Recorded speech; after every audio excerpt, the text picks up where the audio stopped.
Tout le monde aujourd'hui salue de manière unanime ce que nous avons fait en région. C'est d'abord notre agence de notation, Standard & Poor's, qui nous gratifie de la note la plus élevée dans le classement. C'est la Cour des comptes qui constate que sur le désendettement, sur notre capacité d'autofinancement, sur notre rythme d'extinction de la dette, et sur notre capacité d'investissement, sur la diminution de nos dépenses de fonctionnement, nous sommes chaque fois en haut de tableau. Et puis troisièmement, sont les résultats sur l'investissement. La région, grosso modo, elle peut investir 400 millions de plus que ce qu'elle investissait en 2015. Et je ne sais pas, quand on compte en euros, parfois, comme on est en millions d'euros, parfois en milliards, les Françaises et les Français, mais les Rhône-Alpins n'y échappent pas, ils n'ont pas bien conscience de ce que ça veut dire. Mais changeons d'unité de mesure et comptons en lycée.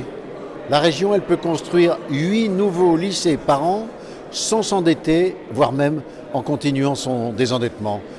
Si nous comptions par exemple en musée des tissus, il va s'investir ici 60 millions, 50 millions sur l'investissement et une dizaine de millions sur le récollement des collections, etc. Prenons l'investissement, 50 millions.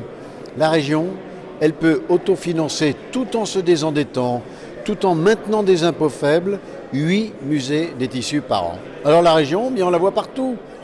À Lyon, il ne s'était pas construit de nouveaux lycées depuis une trentaine d'années. Il y en a un qui va ouvrir ses portes en 2020. C'est le lycée de Gerland. Et un nouveau lycée verra le jour sur l'Est lyonnais. Et dans la région Auvergne-Rhône-Alpes, nous sommes partout. On nous le reproche d'ailleurs, parce qu'on veut que ça se sache, on met des petits panneaux bleus. On est dans tous les villages, on est dans tous les bourgs, on est dans toutes les communes. Voilà ce que ça veut dire concrètement qu'un travail extraordinaire sur les finances d'une collectivité. Voyez-vous, la conclusion, l'augmentation de la dette, le creusement des déficits publics, la dérive des finances publiques, ça n'est pas inéluctable. Quand on veut, on peut inverser ce phénomène. C'est une multiplication par 5 des aides directes aux entreprises. Les entreprises aujourd'hui, elles ont besoin d'investissement. Le secteur bancaire les accompagne, mais leur rythme d'investissement est tel qu'elles risquent un surendettement. Donc on les accompagne, on les aide sur des filières stratégiques. Et on les aide surtout dans un domaine qui est une spécificité d'Auvergne-Rhône-Alpes, qui est l'industrie. Nous sommes la première région industrielle d'Europe. Quand vous regardez le monde, les régions industrielles qui réussissent, ce sont des régions qui ont donné priorité à l'investissement. Et toujours, l'investissement est accompagné par la puissance publique.